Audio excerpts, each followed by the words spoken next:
Saludos familia de parte de todo el equipo de Mindalia Televisión. En este programa, en este directo, tenemos el auténtico placer de contar con Héctor Gil, que viene a impartir su interesante conferencia que lleva por título Emociones, creencias y su influencia en la salud.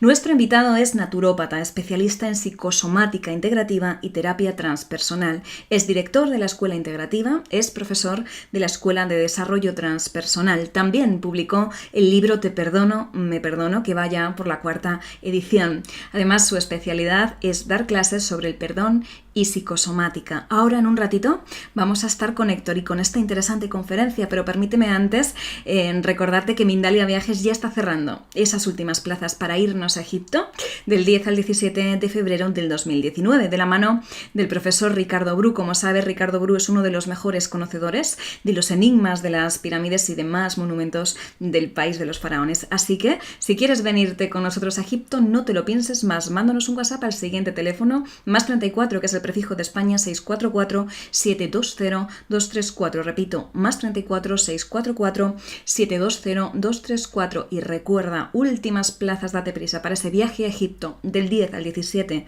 de febrero del 2019 con Mindalia Viajes. Además, es que te espera un viaje lleno de aventuras, experiencias y descubrimientos que van a transformar tu vida. Familia, simplemente me queda animaros a que utilicéis ese chat en directo que tenéis en vuestra pantalla. Comparte con nosotros todas esas inquietudes que le quieras preguntar a nuestro Carlos y para hacerlo, a nuestro Héctor, perdón, y para hacerlo, escribe la palabra pregunta en mayúsculas al inicio de la cuestión, seguidamente el país desde el cual nos estás viendo y a continuación el texto de la pregunta que finalmente le vamos a trasladar a nuestro querido invitado y que nos va a contestar seguro muy amablemente al término de la conferencia. Así que sin más, os vamos a dejar ya con Héctor Gil y esta interesante conferencia titulada Emociones, creencias y su influencia en la salud. Gracias, Héctor, por estar en Mindalia en directo, que te cambio el nombre. Bienvenido. Muchas gracias. Bienvenidos a todos y es un placer estar aquí compartiendo. Un auténtico placer, así que nada, ya cuando quieras te cedo la palabra y que disfrutemos todos mucho de esta conferencia. Adelante. Muy bien, queridos amigos y amigas, vamos a entrar en este tema. Sabéis que tenemos un poquito tiempo, entonces vamos a tocarlo desde un punto de vista un poco general. Me vais a disculpar si os explico cosas que ya conocéis, que ya sabéis. Y bueno, adelanto que lo que voy a presentaros no es nada que yo me haya inventado, no es ningún sistema propio, sino que es fruto, digamos, del estudio de diferentes escuelas y líneas de trabajo dentro del campo de la psicosomática. Entonces, vamos a ver la influencia de las emociones y las creencias en la salud. Pero antes, permitidme que os invite a observar este primer cuadro en esta primera diapositiva. Aquí tenemos los 4 cuadrantes de la realidad, según un esquema del gran filósofo norteamericano Ken Wilber. Entonces él, en su visión integral, propone que la realidad la podemos abordar, la podemos estudiar desde 4 diferentes ángulos. Esto, aplicado a la medicina o a la terapéutica, es de gran utilidad, porque podemos observar que, por ejemplo, en un ser humano, en el cuadrante superior izquierdo, perdón, superior derecho, encontramos cómo la medicina convencional, ortodoxa, a través de la cirugía, los tratamientos farmacológicos, etcétera, actúan sobre el cuerpo físico, que es el mundo del ello, de lo medible, de lo cuantificable. Sin embargo, el cuadrante superior izquierdo es el cuidado interior, es todo aquello, aquella esfera del ser humano que tiene que ver con su conciencia, sus emociones, sus imágenes, su capacidad cognitiva, etcétera, etcétera. Entonces ya vemos ahí la relación entre el mundo interior, el mundo psicológico y el mundo exterior, el mundo medible de los cuerpos, de los huesos, de los órganos. Y en los 2 cuadrantes inferiores tenemos el aspecto colectivo. En el cuadrante exterior colectivo podemos observar cómo la salud también estaría influenciada desde un aspecto exterior colectivo. Por ejemplo, a través de las leyes que regulan la política sanitaria o a través de los sistemas de distribución de la riqueza, puesto que sabemos que hay muchísimas enfermedades que se extienden más en determinadas poblaciones que en otras, según estén regidas por unas políticas u otras. Y sin embargo, el cuadrante inferior izquierdo va a abordar las visiones culturales, es decir, es el mundo interior de los seres humanos, pero en lo colectivo. Por ejemplo, las culturas, los prejuicios, el significado o el símbolo de estar enfermo o de estar de baja o de estar jubilado, todos esos contenidos, digamos, subjetivos y colectivos a la vez, pero que no son, digamos, cuantificables, sino que están basados en creencias colectivas o en símbolos de una comunidad o de una ciudad, por ejemplo. Muy bien, pues lo que vamos a ver es cómo se relacionan los cuadrantes del mundo interior con los cuadrantes del mundo exterior.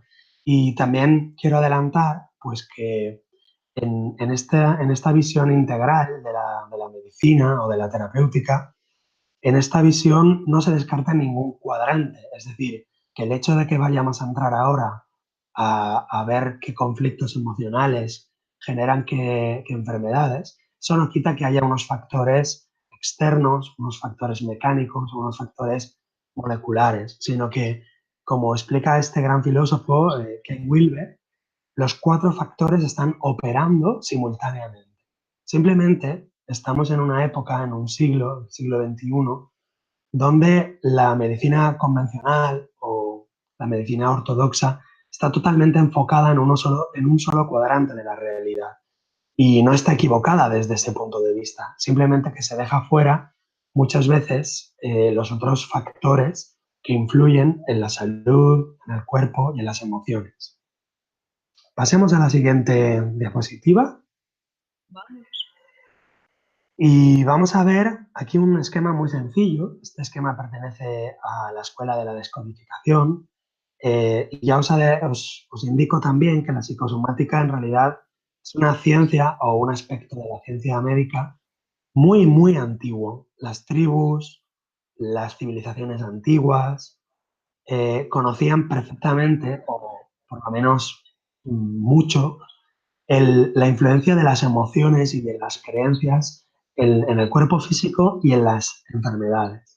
Luego fue en el siglo XIX, principios del XX, a través del descubrimiento del inconsciente de Freud y de Jung, cuando aparece esa noción de que la psique también crea enfermedades físicas. Y luego, a partir de ahí, se desarrollan muchas escuelas de psicosomática, como sobre todo escuelas francesas o a través también de Jung, se descubren y se trabajan las potencialidades de la mente inconsciente para somatizar emociones, creencias o para incluso generar acontecimientos. De manera que en el siglo XXI estamos en la capacidad de estudiar más esa mente inconsciente. Entonces vamos a ver aquí en la diapositiva la parte superior de la línea que corta la diapositiva hacia arriba. Todo eso ocurre en el mundo consciente. Y de la línea para abajo ocurre en el mundo inconsciente, como podéis ver. Un acontecimiento exterior, que es lo que tenéis a vuestra izquierda, esa flecha que va hacia abajo, ese acontecimiento exterior ocurre afuera, en el mundo digamos, de lo físico, de lo material. Ese acontecimiento es captado a través de los sentidos y la percepción organiza los sentidos. Pero la percepción es algo subjetivo, es decir, que nosotros no percibimos el mundo tal y como es, sino que siempre percibimos el mundo tal y como creemos que es, a través de la propia percepción que, si lo buscáis en el diccionario, es una actividad, por así decir, inconsciente de organización de los estímulos que traen los sentidos. Entonces, cuando percibimos un evento, imaginad, por ejemplo, que salimos a la calle y nuestro hijo lo vemos que está siendo atropellado por un autobús. Ese acontecimiento terrible, externo, es captado por la percepción y es organizado por la mente inconsciente y por los recursos que tengamos inconscientemente. Si tenemos recursos para gestionar ese impacto emocional, digamos que ese psicoshock no tiene necesariamente que somatizarse. Si tenemos recursos como, por ejemplo, la capacidad de entender que ese ser pues le ha tocado su destino o que esa persona no ha muerto, lo que ha muerto es su cuerpo, etcétera. Son ejemplos, ¿eh? No quiero entrar en creencias concretas, sino que si hay recursos para gestionar ese evento, no lo vamos a somatizar. Sin embargo, si lo vivimos en negativo, es decir, no tenemos recursos suficientes, tenemos dos posibilidades. Restituir la energía, que son esas flechas que veis ahí, que salen hacia arriba, hacia la conciencia, restituimos la energía y entonces no somatizamos ese evento traumático percibido como sin solución, que nos pilla desprevenidos. ¿Qué sería canalizar o restituir la energía? Por ejemplo, llorar, gritar, hacer el duelo, no sé, golpear ese autobús que ha atropellado a mi hijo, hacer algún evento. Ahora no quiero entrar en eventos éticos o no éticos, sino el evento que restituya la energía de ese golpe emocional hacia el exterior. Si no se restituye la energía, entonces tenemos esa línea que veis en diagonal que va al cerebro. O sea, cuando no se expresa esa emoción altamente traumática que vives a contrapié, que no te la esperas, que no la puedes canalizar y que no le ves ninguna solución, si no le canalizas esa energía hacia afuera, entonces se codifica en el cerebro. Y aquí tenemos que el cerebro gestiona ese impacto emocional y lo va a expresar en alguna víscera, en algún cuerpo, en alguna parte del cuerpo, que eso es lo que vamos a ver en el consciente. Es decir, en el consciente vamos a ver que desde la muerte de mi hijo, por ejemplo, tengo cataratas o tengo miopía, o desde la muerte de mi hijo tengo, por ejemplo, dolores de cabeza, migrañas, o tengo, por ejemplo, cansancio crónico. Entonces, en el consciente solo detectamos la enfermedad, pero no detectamos todo el proceso inconsciente que veis aquí en este cuadro. Fijaros qué interesante es la psicosomática, ¿no? Y cuánto tenemos por estudiar. Para eso nos basamos en las leyes de la biología, de la medicina de Hammer. Y Hammer, bueno, pues enuncia 5 leyes. Una de ellas es que un impacto altamente traumático, vivido a contrapié, sin solución y que no se expresa esa emoción oculta, queda codificado en el cerebro. Y entonces en el cerebro se van a activar a través del sistema nervioso diferentes órganos activando lo que llamamos la enfermedad, que en realidad sería un programa biológico que elimina el estrés cerebral para llevarlo, digamos, al cuerpo y permite que el cerebro pueda tomar decisiones y pueda, digamos, al quitar ese estrés del cerebro, pueda tomar una solución o pueda actuar. Así pues, en la siguiente diapositiva vamos a ver cómo funciona el sistema nervioso. Y aquí tenemos la vida normal. En la primera parte de la diapositiva vemos como una sinusoide. Esa sinusoide explica cómo pasamos del sistema simpático al sistema parasimpático, o también llamado vagotónico. Entonces, por la mañana, por el día, estamos más activos, el sistema simpático está más activado. Y entonces hay una correlación también química, porque hay más adrenalina, hay más cortisol, hay determinada química. Y en la noche estamos descansando. Pero cuando tenemos un impacto emocional de este tipo que os he explicado, por ejemplo, entro en mi casa y veo a mi pareja acostada en la cama con otra persona, o salgo a la calle y el ejemplo que os he puesto, ¿no? Pues veo que mi hijo lo está atropellando un autobús, o impactos de este estilo activan el sistema nervioso simpático. Y entonces pasamos a la primera fase de la enfermedad, que es esta fase fría o esta fase de color azul. En esa fase de la enfermedad estamos en estrés. Y cuando resolvemos el conflicto emocional, pasamos a la segunda fase, la fase caliente, de color naranja, que veis aquí en la diapositiva.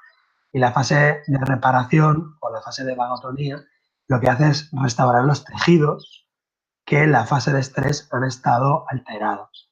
Cuando resolvemos, por lo tanto, el conflicto emocional, hay una fase de recuperación, una fase de vagotonía, donde solemos estar cansados, tenemos gripe o tenemos una infección o tenemos una inflamación. Entonces, para las leyes de esta medicina psicosomática o para la naturopatía también, muchas veces esa fase es lo que llamamos fase de curación. Pasada esa fase, volvemos otra vez a la normotonía o al equilibrio entre los dos sistemas, el sistema de estrés simpático-tónico y el sistema, digamos, de relajación o vagotónico. Pero pasamos a la siguiente diapositiva y veremos cómo las creencias influyen totalmente en esta forma en esta forma de gestionar los conflictos. Por ejemplo, vamos a escoger hoy algunos de los conflictos más llamativos, que son los conflictos bloqueantes. Hay que decir que los conflictos bloqueantes se estructuran en base a creencias. Por eso el título de esta conferencia, la influencia de las creencias en la salud. Entonces vamos a poner en concreto un tipo de ejemplos que son los que bloquean el paso de la enfermedad a la salud. Y aquí vamos a ver algunos de los ejemplos, digamos, más clásicos, ¿no? Por ejemplo, os pongo casos concretos para que veáis, es muy interesante. Por ejemplo, una mujer que tenía hemiplegia estaba resolviendo su conflicto emocional en su trabajo, pero cuando ella está de baja con la hemiplegia, descubre que se está curando y en un momento dado tiene miedo de curarse del todo porque si dice, si me curo vuelvo a trabajar. Aquí tendríamos un conflicto bloqueante. Aquí lo ideal sería pues cambiar esa creencia y digamos cambiar de trabajo, pero no quedarse toda la vida digamos con esa enfermedad. Pero bueno, eso es una elección al final de la persona, no del terapeuta ni del acompañante. Otra persona que nos dice ayúdame, pero no mucho, porque estoy preparando unas oposiciones y necesito entrar a través de la vía de la invalidez. Y de esa manera el examen es un poco más fácil. Otra persona que dice cúrame el brazo, tengo eczemas en el brazo o tengo cualquier patología en el brazo, pero a mí déjame en paz. Quiere decir, no quiero hablar de mi familia, no quiero hablar de mi mujer, no quiero hablar de mis hermanos, entonces aquí encontramos ya un conflicto bloqueante, porque en la psicosomática necesitamos siempre no solamente ver un brazo o ver una mano o ver un diente, sino lo que vemos es cuándo aparece la enfermedad, qué conflicto hay en la vida de esa persona y siempre encontramos un conflicto que activa esa enfermedad. Y en este caso un conflicto que impide la curación de la enfermedad. Personas, por ejemplo, que están en paro, que tienen un programa de que el trabajo fijo es la muerte. Por ejemplo, tuve una mujer en mi consulta que odiaba los trabajos fijos, los trabajos fijos inconscientemente, ya no era consciente, porque sus abuelos habían muerto en una fábrica donde trabajaban y murieron asfixiados. Entonces, de alguna manera, la programación, el conflicto inconsciente era tener un trabajo fijo es morir, porque en su familia había gente con ese trabajo fijo que había muerto asfixiada y ella no había hecho el duelo de sus abuelos y entonces su manera de cambiar de un trabajo al otro era una manera de no tener un trabajo fijo, para no morir con ese peligro a tener un trabajo fijo. Y así pues podemos detectar a través del lenguaje no verbal también, por ejemplo, una persona que sonríe cuando explica su enfermedad, por ejemplo, una persona que dice, tengo un cáncer como Dios manda, o tengo un buen cáncer, o me han detectado un buen cáncer. O, por ejemplo, una persona cuando entra a la consulta y dice, tenemos una leucemia. Entonces, en este caso, por ejemplo, era la leucemia, como sabéis, es una enfermedad autoinmune. Entonces, aquí había un conflicto de, para no matar a mi hija, o sea, tengo ganas de matar a mi hija o de atacarla, pero no la puedo atacar. Entonces, mis células atacan a mis células y esa mujer pues desarrolló una leucemia. Perdonar porque estoy simplificando mucho y podéis pensar, quizá los que escucháis por primera vez estos temas, que esto es una simplificación brutal y que, bueno, esto no puede ser tan simple. Realmente no es así de simple. Lo que pasa es que damos a conocer casos o ejemplos, digamos, sencillos, pero realmente luego es un poco más complejo ver cómo funcionan estas leyes y cómo hacer el proceso de desconexión o de desprogramación de la enfermedad. Pero bueno, muchos de vosotros también habréis visto otros vídeos en Dalia donde hay trabajos de psicosomática con otras escuelas o con otros nombres. Y es muy interesante porque sea la escuela que sea, indudablemente los que trabajamos en esto observamos que hay grandes programas bloqueantes. Por ejemplo, en el caso de la anorexia, ¿no? Siempre descubrimos que el alimento está muy relacionado con la mamá, con el cariño, con la ternura. Y, por ejemplo, en una chica anoréxica, pues vimos que para ella comer era morir, porque ella había recibido un alimento muy tóxico, en el sentido de una mamá, pues, que era drogadicta, una mamá que las abandonaba a ella y a sus hermanas, que muchas veces tenían que comer la comida podrida o la leche de la nevera que estaba pasada. Entonces, esta mujer desarrolló una anorexia al cabo de unos años, porque hay una serie de conflictos que activan esos programas que quedan grabados. Así que bueno, ya vamos pasando a la siguiente diapositiva. Bien, muchas gracias, Estefanía. Y ahí vamos a ver algunos ejemplos de inversiones psíquicas, que es lo que llamamos esos también conflictos bloqueantes basados en inversiones. Son muy curiosos y muy difíciles de detectar a veces. Por ejemplo, cuando vemos que hay una persona que está haciendo todo lo posible para curarse, hace sus tratamientos convencionales, alopáticos, y donde otras personas, por así decir, se curan o se sanan, vemos que esa persona lleva varios años en una enfermedad que presumiblemente podría curarse. Entonces ahí es bueno descubrir si hay alguna inversión psíquica. Por ejemplo, una persona que para ella vivir es morir o morir es vivir. Es un intercambio, digamos, de significados. Por ejemplo, yo conocí una mujer que su madre en la guerra civil se hizo la muerta para poder sobrevivir. En un pelotón de fusilamiento, ella se hizo la muerta. Entonces la programación era, tienes que hacerte el muerto para vivir. Entonces eso puede mantener que una enfermedad no se cure nunca, porque eso me mantiene con vida.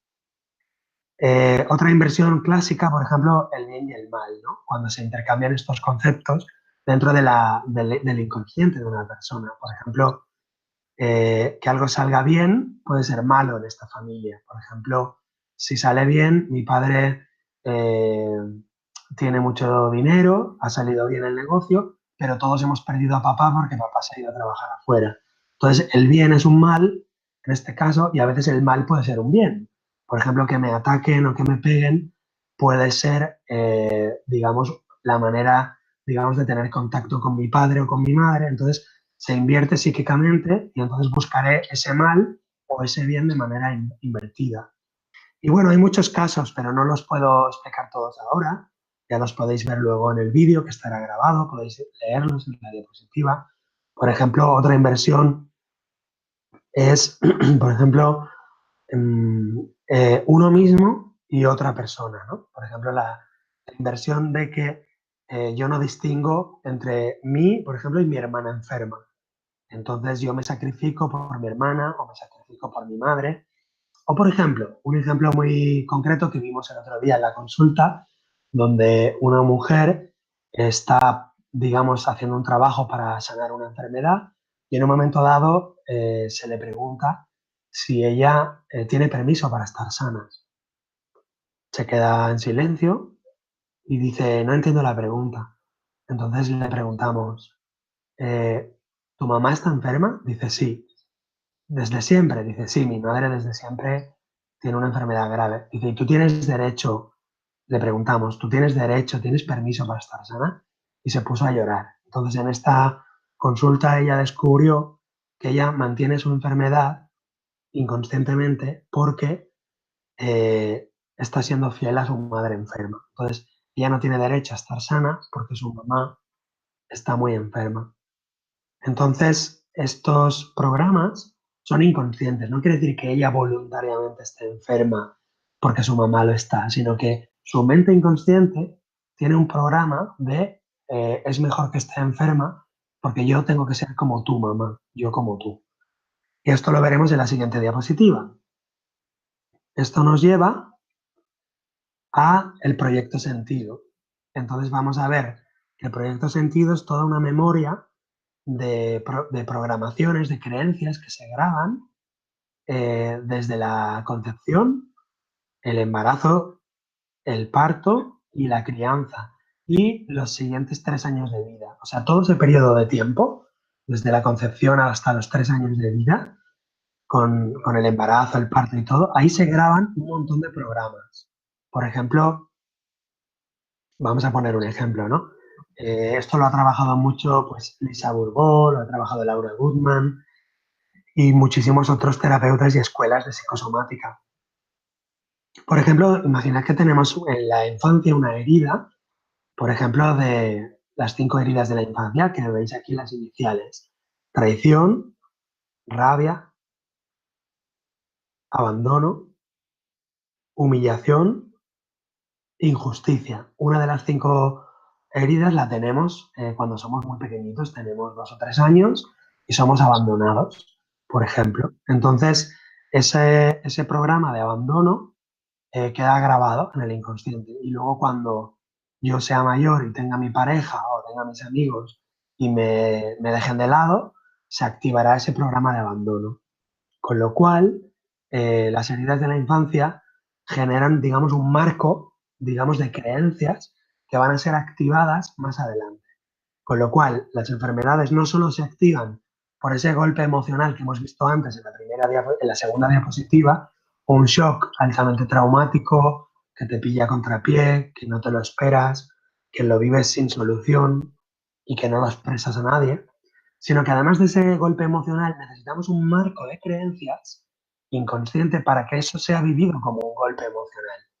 Y aquí es donde se unen las emociones como activadores de la enfermedad con las creencias. Repito, necesitamos un marco de creencias inconsciente para que esa emoción la vivamos de esa manera, como algo sin solución.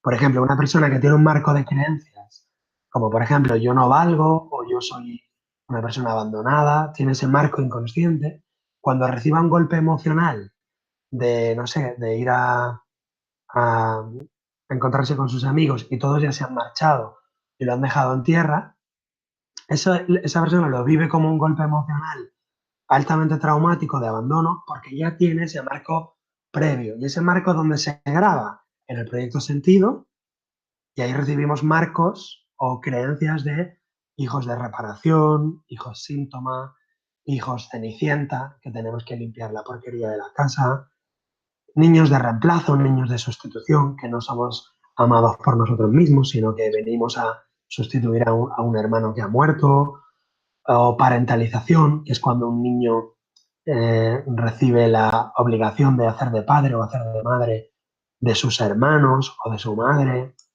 o el niño bastón, que está proyectado para cuidar a los ancianos en la vejez, o el niño payaso, que está proyectado para hacer reír a los demás. Entonces, bueno, pues este es el proyecto sentido. Ya para terminar, vamos a ver en la siguiente diapositiva cómo también influye mucho el transgeneracional, que es todo ese marco de creencias, digamos, colectivo. Y si os acordáis, en la primera diapositiva vimos los 4 cuadrantes de la medicina. El cuadrante inferior izquierdo son las visiones culturales. El inferior izquierdo, las visiones culturales. Con lo cual, aquí tenemos el factor colectivo que también influye en mi emocionalidad, en mi conducta y por lo tanto también va a influenciar en el cuerpo físico. Y volviendo aquí al transgeneracional, aquí es donde se graban o se configuran las programaciones colectivas. Por ejemplo, pongo un ejemplo muy rápido y ya pasaremos de aquí a poquito a las preguntas, que es un ejemplo, ¿no? Imagínate una familia que han pasado mucho hambre durante la posguerra. Entonces es una familia donde está la nevera siempre llena de viandas, de congelados, siempre llena. Entonces en esa familia hay una creencia y es que hay que guardarlo todo o hay que tener comida almacenada. Entonces, esa creencia que es colectiva lleva a que la persona que pertenece a ese clan tenga esa creencia también, ese marco de creencias. Muchas veces lo rompe, o sea, rompe con ese marco de creencias, cuando la persona, digamos, hace un proceso de independizarse de su familia. Pero muchas veces mantiene creencias, conductas que son dadas por esas creencias familiares. Entonces, si esa persona, por ejemplo, en el trabajo es despedida de manera brusca, de manera inesperada, y esa persona ve el trabajo como su fuente de alimentación, pues por ejemplo puede hacer un cáncer de hígado, en el sentido de que el hígado, cuando hace un cáncer, está significando que está haciendo el almacén del hígado más grande, o sea, almacena más energía. Por eso el cáncer de hígado tiene esa funcionalidad, que es fabricar más hígado para poder almacenar más. Entonces, esa persona viviría ese impacto de ser despedida del trabajo, de perder su fuente de alimentación como algo muy grave, porque para eso necesita tener unas creencias colectivas de en esta familia pasamos mucho hambre o en esta familia murió gente de hambre. Entonces, esto quiere decir que hay un conflicto emocional, hay una creencia individual en la persona que tiene el cáncer de hígado y hay una creencia colectiva en, en el transgeneracional de su familia. Y ya para añadir los otros dos cuadrantes, pues sabemos que hay una química en el hígado y que si el hígado está sucio o el hígado no está bien oxigenado, pues es más proclive a tener cáncer de hígado. Y también hay un factor, digamos, externo, colectivo, que sería, pues no sé, la legislación que permite poner cancerígenos en la alimentación y que al cabo de tantos años de consumir tales productos permitidos por la política sanitaria, pues se fabrica el cáncer de hígado. Es decir, que los 4 cuadrantes están actuando en el cáncer de hígado, no solamente que el hígado está sucio o que las políticas sanitarias permiten ensuciar los alimentos con aditivos, sino que también hay un componente psicológico individual y un componente psicológico colectivo. Y con eso ya cerramos el círculo de los 4 cuadrantes y con eso ya tenemos un enfoque de la medicina lo más integrativo posible.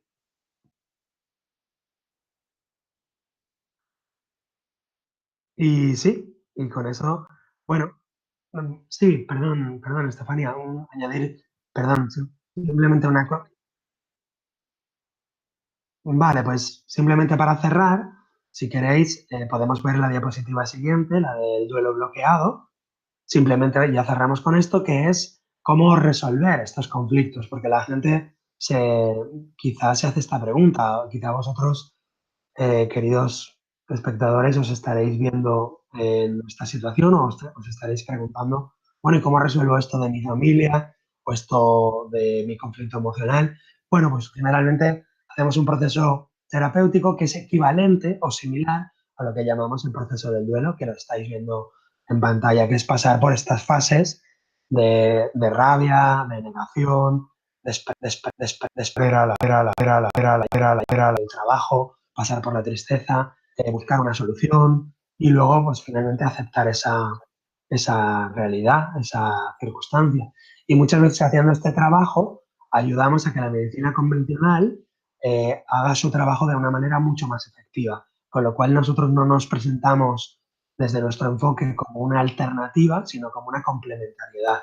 Por lo tanto, es medicina complementaria y no medicina, digamos, contraria. Y el perdón también es un proceso de trabajo para resolver estas creencias limitantes que muchas veces el proceso de perdonar a esa persona que me ha despedido del trabajo o a esa persona que ha atropellado a mi hijo genera una situación de deshacimiento del conflicto emocional, lo cual nos lleva a una salud psicológica, una salud emocional y a una salud física. Y ya terminamos con la última diapositiva, donde os doy muchas gracias por estar ahí, por seguir este maravilloso esfuerzo que es Mindalia. Y nada más, estoy a vuestra disposición. Pues muchísimas gracias por esta conferencia, por compartir toda esta información con nosotros. Héctor, permíteme antes de pasar ese tiempo de preguntas, que hay muchas preguntas, debes saberlo para tener en cuenta la extensión de tus respuestas, ¿vale? Hay muchas preguntas. Antes de pasar, como digo, a este bloque de preguntas, permíteme que te recuerde que Mindalia Viajes ya está cerrando esas últimas plazas para irnos a Egipto del 10 al 17 de febrero del 2019 de la mano del profesor Ricardo Bru. Ricardo Bru es uno de los mejores conocedores de los enigmas de las pirámides pirámides y demás monumentos del país de los faraones. Así que date prisa, vente con nosotros a Egipto enviando un WhatsApp al siguiente teléfono, +34, que es el prefijo de España, 644-720-234. Recuerda, +34-644-720-234 y te informaremos. Recuerda, últimas plazas para el gran viaje a Egipto del 10 al 17 de febrero del próximo año con Mindalia Viajes. Además es que te espera un viaje lleno de aventuras, experiencias y descubrimientos que van a transformar tu vida. Y ahora sí, Héctor, vámonos rápidamente a ese tiempo de preguntas. Como te puedes imaginar, un montón de preguntas relacionadas con esa emoción que hay detrás de padecimientos y enfermedades. Así que mira, para ir más rápido y que todo el mundo tenga la posibilidad de ser contestado o al menos el mayor número posible, en lugar de decirte toda la redacción de la pregunta, te voy a ir enumerando uno por uno, si a ti te parece bien, Héctor, las enfermedades o las dolencias, y tú les das una breve explicación, una síntesis sobre lo que a ti te parezca, ¿de acuerdo? ¿Te parece que lo hagamos así? Sí, bien, muy bien. Venga, pues vamos a empezar en España con Luis Clement. Él quería saber sobre los quistes o tumores en las glándulas suprarrenales y en los riñones. Bueno, pues empezamos bien porque yo no me voy a saber todas las enfermedades del mundo, ¿no? Pero ya os adelanto un poco a todos que lo importante no es tanto hacer esa relación, ¿no? Glándulas suprarrenales pues generan la hormona, la adrenalina, etcétera, sino que también saberlo, digamos, no te va a ayudar de mucho. Quiero decir, es importante tener un diccionario a mano, podéis encontrar diccionarios en internet, hay algunos muy interesantes, no quiero hacer propaganda, pero hay diccionarios bioemocionales muy buenos. Y ahí podéis ver, el problema es que muchas veces me preguntan las personas cuando hago conferencias, ¿y esta enfermedad qué significa? ¿Y esta otra qué significa? Y eso tampoco ayuda demasiado, porque si no resuelves la emoción oculta, lloras, sacas la rabia de lo que lo generó, solamente saber el significado quizá no ayuda mucho. Pero bueno, un tumor en esas glándulas indicaría que es una enfermedad de la primera capa embrionaria, gestionada por el tronco cerebral. Entonces, esas glándulas crecen para hacer más segregación de esa hormona, con lo cual tenemos un conflicto de que esa hormona nos falta. Entonces, hay un conflicto emocional que impacta, como hemos dicho antes, cuando el tumor empieza a proliferar es porque necesita más fabricar esa hormona, con lo cual tenemos que ver en qué situación esa persona ha entrado que necesita esa hormona para resolver el conflicto. Como no lo resuelve, digamos, en su conducta, en su forma de ser, en su vida, entonces lo resuelve el cuerpo, por así decir, generando ese tumor. Vale, Héctor, pues infórmame tú, ¿vale? No quiero hacer nada que tú no quieras o con lo que no estés a gusto, pero decirte que más del 90% de las preguntas y siguen llegando están relacionadas con esto, así que lo que tú me digas. Bueno, pues entonces voy a intentar decir una pincelada de cada una. Perfecto, mira, y además si haces una pincelada podemos dar cabida a todo el mundo. Venga, pues seguimos. Yo lo he ordenado un poquito por temas de padecimientos, entonces como hemos hablado del tumor, del quiste, pues vamos al cáncer. Dorji, desde Chile, cáncer de mama. Vale, pues cáncer de mama es muy importante porque está muy extendido, pero tenemos que ver a qué mama pertenece y qué tipo de cáncer es. ¿Lo sabemos? No, es que ahí sí, es diferente si es un carcinoma que si es un adenocarcinoma. Y es diferente si, digamos, el cáncer está, por así decir, en la epidermis del pecho, en la dermis, en los canales galactóforos. Entonces es importante, no puedo decir qué significa porque depende del tipo de cáncer y también si está en la mama derecha o en la mama izquierda. Pero en general, por dar una pincelada, los cánceres de pecho suelen ser conflictos de protección. Tengo que proteger a mi hijo y no puedo. Pero atención, porque mi hijo puede ser mi marido, porque puede ser mi marido para mi inconsciente mi hijo, a quien yo tengo que proteger, o mi hijo puede ser simbólicamente mi gato o mi perro que se está muriendo, o mi hijo puede ser mi negocio que se está hundiendo, si yo vivo mi negocio como si fuera mi hijo. Y también depende si es el cáncer en la mama derecha o en la izquierda. Si es la derecha, tiene que ver con la pareja, el compañero de vida, y si es en la izquierda y yo soy diestra, tiene que ver entonces con el hijo, como os he dicho antes. Lo siento, no puedo extenderme más si no sabemos el concreto. No lo sientas, al contrario, te agradecemos tu conocimiento y tu intención y tu generosidad. Vamos a continuar rápidamente. Francis, cariño, desde Venezuela, decirte que yo creo que ya te ha contestado porque también pregunta sobre el cáncer, así que vamos a continuar. Nos vamos a la zona de la cabecita. Alejandra González, desde México, migrañas. Dice que 3 veces al mes tiene unas horribles migrañas. ¿Qué puede ser? Y además, mira, si no te parece mal, vamos con Sol también de Argentina, que en este caso no son migrañas, pero es una neuroencefalia, no sé exactamente lo que es, pero seguro que con la cabeza tiene relación y que si viene del transgeneracional. Estas 2 preguntitas te dejo. Vale, pues sí, vamos con las migrañas muy rápidamente. Las migrañas suelen aparecer en personas muy controladoras, es decir, que tienen que controlar intelectualmente la situación, tenerlo todo bajo control. Yo he tenido muchos casos de migrañas, es algo también bastante extendido, y entonces el sentido biológico es aportar más nutrientes al cerebro y también tiene un sentido biológico de desconectarse, dejar de pensar, es decir, siempre tenemos que pensar, y esto sirve para todas las enfermedades, ¿a qué me obliga esta enfermedad? ¿O qué me impide hacer esta enfermedad? Y ahí vamos a encontrar muchas claves. Por ejemplo, la migraña me obliga a dejar de pensar, me obliga a veces a cerrar la persiana, a apagar la luz, meterme en la cama, estar en silencio, con lo cual, fíjate que lo que tú no haces voluntariamente, tu enfermedad te está obligando a hacerlo, con lo cual por ahí puedes buscar tu conflicto emocional.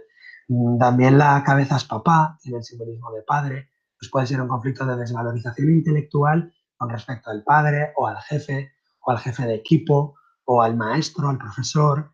En general, si bajáramos el estrés, la migraña desaparecería o bajaría. Cuando aumenta el estrés, aumenta la migraña, con lo cual, si no encuentras el conflicto causante, por lo menos sí que te puede servir digamos, la solución de bajar el estrés todo lo posible, es decir, practicar respiración consciente, mindfulness, lo que tú hagas, tai chi, yoga, que te irá bien y se te irán probablemente. Y luego las enfermedades neurológicas.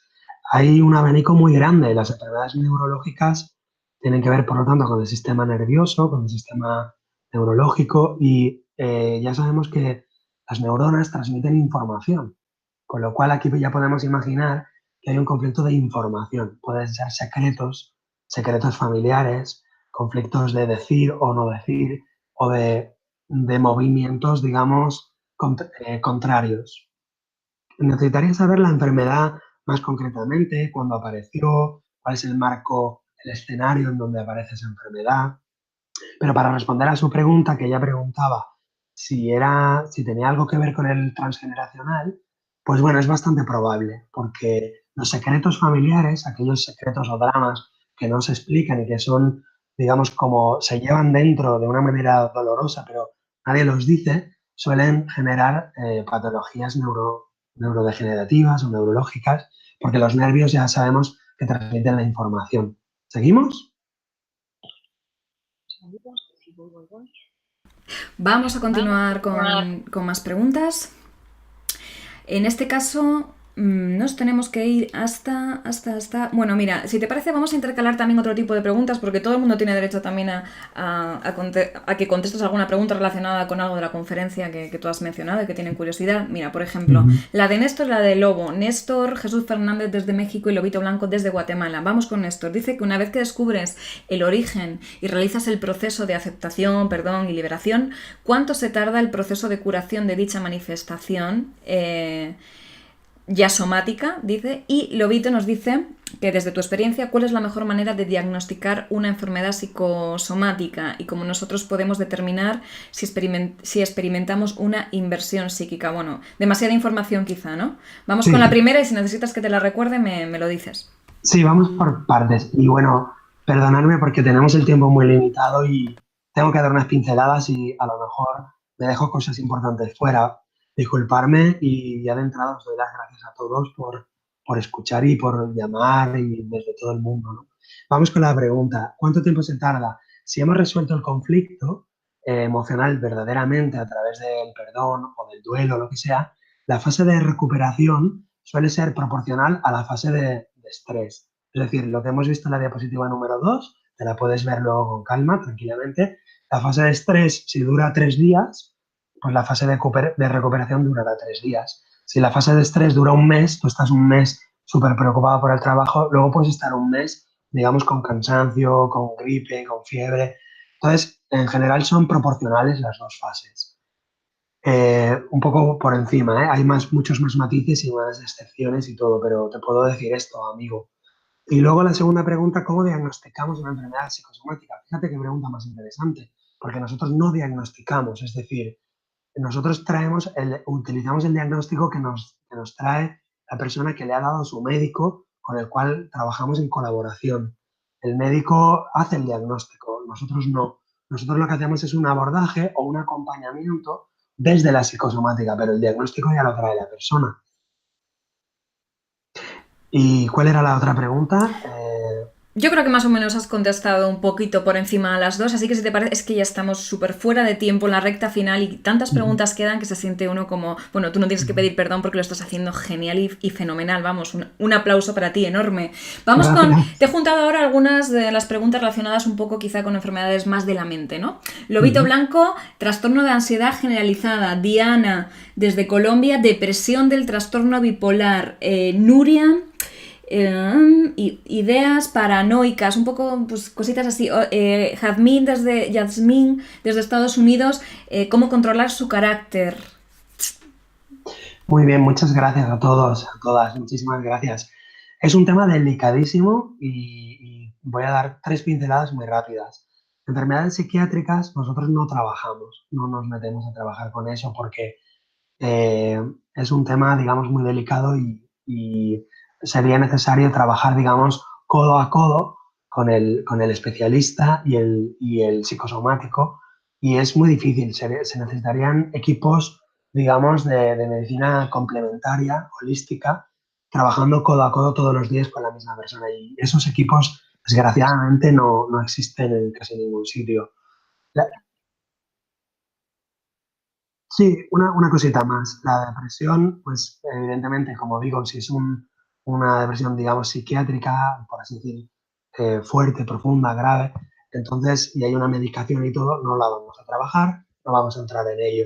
Si es una depresión, digamos, leve, hay que entenderla desde la medicina de las cinco leyes como digamos, un programa natural. La depresión, para que lo sepamos todos, cuando es una depresión, digamos, normal, se ha muerto mi perro y me deprimo, o se ha muerto un amigo y me deprimo, algo que suele durar unos meses o un tiempo, eso sí que lo podemos trabajar. Y debemos de entender que la depresión es una respuesta natural, igual que la ansiedad. Es una respuesta natural, la ansiedad ante algo que me estresa y la depresión ante algo que me estresa y no puedo gestionar. Entonces, lo que hacemos con la depresión es bajar en los hombres la testosterona y entonces ya no salimos afuera a conquistar territorio, a realizar cosas, a buscar cosas. Entonces la depresión tiene la finalidad de inhibirte de la acción y de quedarte en casa.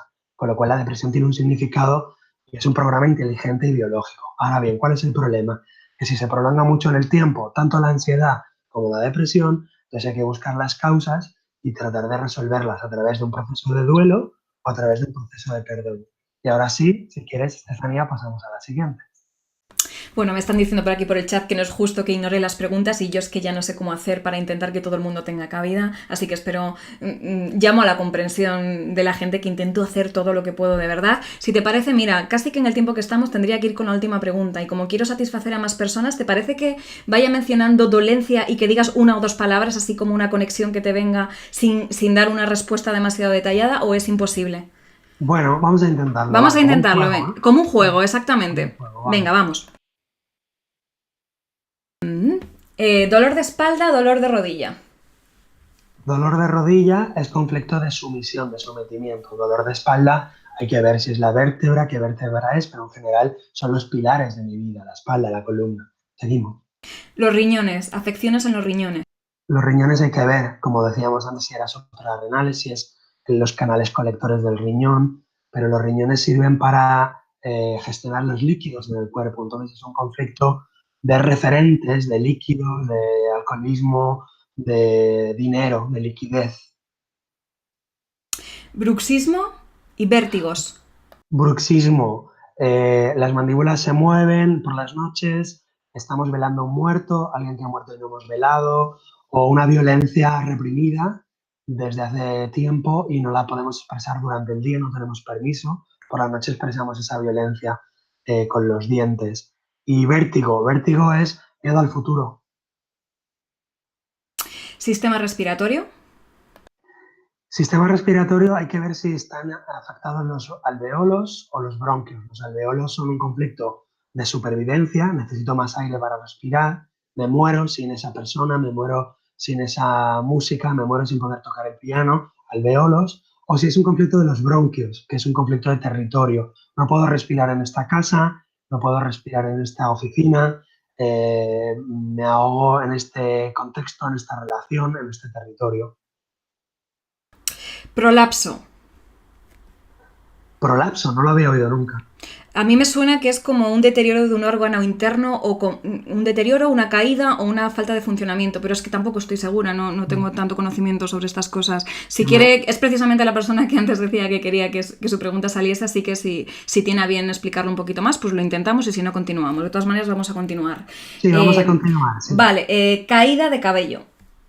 Caída de cabello, es muy interesante. El cabello cuando se cae, porque hay una desvalorización intelectual por parte de mi padre o de mi jefe o de mi superior, normalmente en un rol masculino o en un rol de padre o de hombre.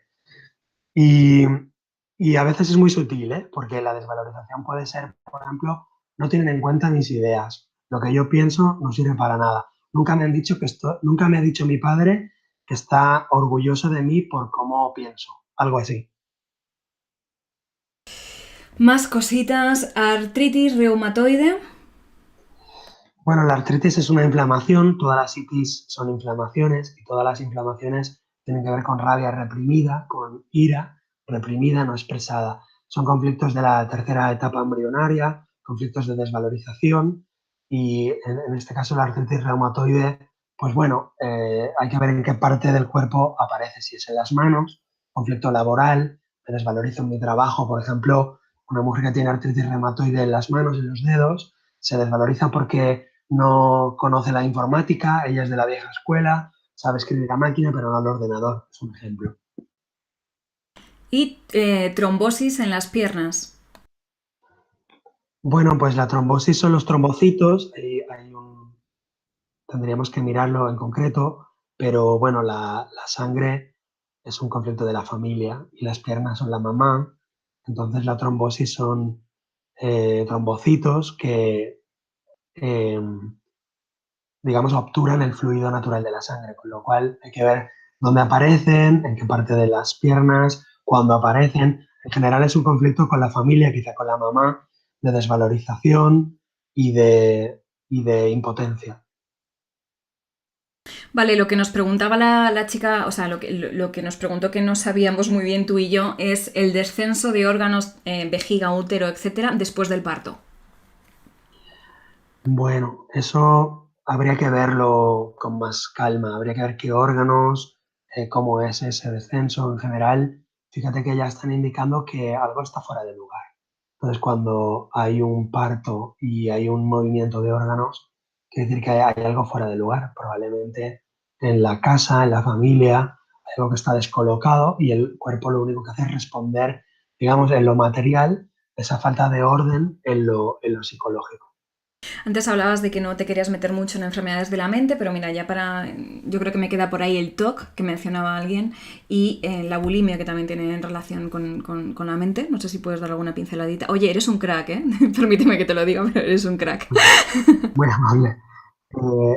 Eh, una cosita más, aprovecho, como también está muy extendida las varices, está relacionada con la trombosis, también tiene el significado de que las venas se taponen porque hay algo que limpiar, porque las venas son las que llevan la sangre sucia al corazón y las arterias al revés, con lo cual lo digo por ejemplo, ¿no? Una mujer que tenía trombosis en las piernas tenía algo sucio y no quería volver a casa, entonces le daba vergüenza volver a casa porque en su casa su padre pegaba a su madre.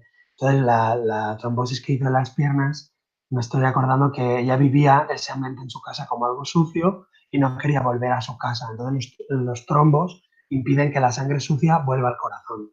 Y ahora perdona, Estefanía, me has preguntado, eh, TOC es trastorno obsesivo compulsivo. Fijaros que aquí estamos entrando en enfermedades, digamos, psicológicas, psiquiátricas, es un terreno difícil, complicado, Pero bueno, voy a poner un ejemplo, ¿no? Un hombre que se lava las manos 10 veces al día porque tiene un trastorno obsesivo compulsivo de limpieza, probablemente ha tenido un psicoshock muy grande, muy concreto de suciedad. Por ejemplo, ha visto a su padre tocando sexualmente a su mujer o a su novia, me lo invento. O ha visto, no sé, que su hermano está metiendo la mano en algo. O él ha padecido tocamientos sexuales. O él se ha intoxicado, por ejemplo, en una fábrica y ha tocado algo con radioactividad y tiene mucho miedo a morir. Y entonces ahí se activó el trastorno obsesivo compulsivo de lavarse las manos, algo sucio. Entonces, cada trastorno obsesivo compulsivo hay que ver qué significado tiene y, por lo tanto, cuándo se activa, y ahí siempre encontraremos un conflicto muy grande de un gran peligro de muerte. Héctor, zumbido en el oído izquierdo, también me preguntan por aquí con insistencia. Sí, el zumbido, los tinnitus o los acúfenos, hay que ver qué tipo de zumbido es, hay muchos tipos. El zumbido viene a llenar un silencio. Por ejemplo, algo que quiero escuchar que no me dicen y necesito, digamos, imperiosamente escuchar y no me lo dicen, hago ese zumbido, o lo contrario. He escuchado algo que me destroza la vida, algo que no quiero escuchar y lo he escuchado. Y entonces ahora pongo ese ruido para no volverlo a escuchar. Entonces, hay que ver esas dos polaridades, dependiendo si es el oído izquierdo y derecho, pero dependiendo si la persona es diestra o zurda, es entrar un poco en matices. Y mira, ya tendríamos casi que estar fuera, pero la última pregunta, la de Marimir, me gusta así como para concluir, porque también la gente que preguntaba cosas generales tiene derecho a intervenir.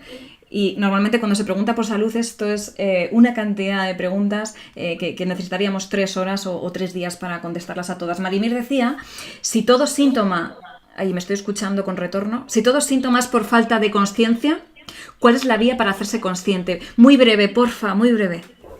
Sí, ya está. Sí, todo síntoma es falta de conciencia. De alguna manera, el ser humano, el ser humano tenemos falta de conciencia. Nuestra conciencia piensa que es un 2, un 3%, un 4%. El resto es mente, mecanismo inconsciente. ¿Cuál es la vía para hacerse consciente? Todo aquello que amplíe tu conciencia.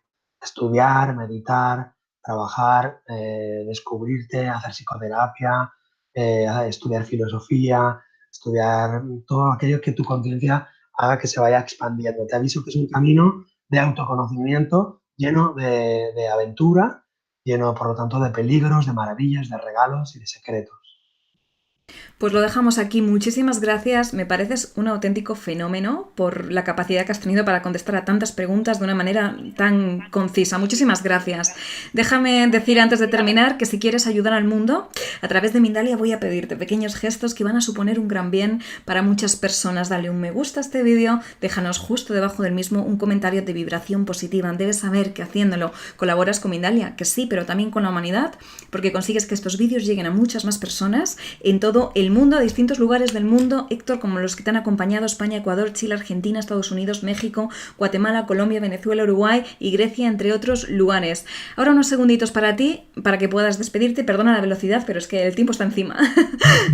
Muchísimas gracias. Me despido ya agradeciendo muchísimo a todos vosotros de tantos países del mundo. Es una maravilla seguir viendo los vídeos que os gusten de Mindalia, colaborando como podáis, porque realmente necesitamos cambiar el mundo y necesitamos mejorar la forma en la que vivimos los seres humanos.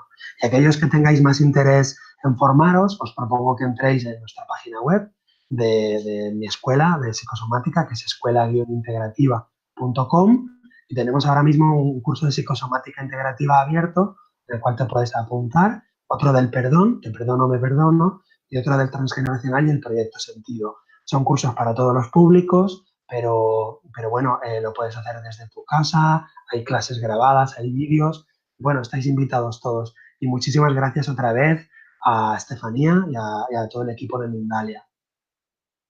Gracias a ti de nuevo, gracias también a todas las personas que han colaborado y han participado, gracias de verdad. Simplemente para terminar, recordar que si te suscribes al canal de Mindalia en Televisión en YouTube, estás consiguiendo que estos vídeos lleguen a todo el mundo. Por mi parte, familia, hasta la próxima conexión de Mindalia en directo en un ratito. Adiós, adiós.